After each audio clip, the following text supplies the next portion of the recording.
Hello friends and welcome to this video. Today we show you how to return item on Zalando. So friends, go to this page to return your product and then click return item.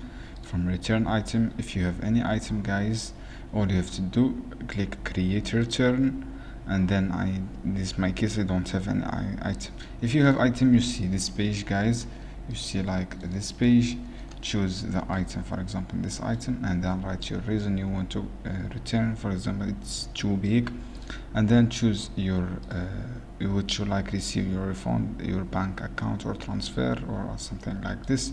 If you have transfer, just account number, write your bank account details from here, your account holders and the account number and bank codes, and then just click create a return guys, and then write all this reason, and then write your receive refund option like bank account. This is how you can do guys. It is easy steps. Just click create a return if you have any item from here. Thanks for watching this video.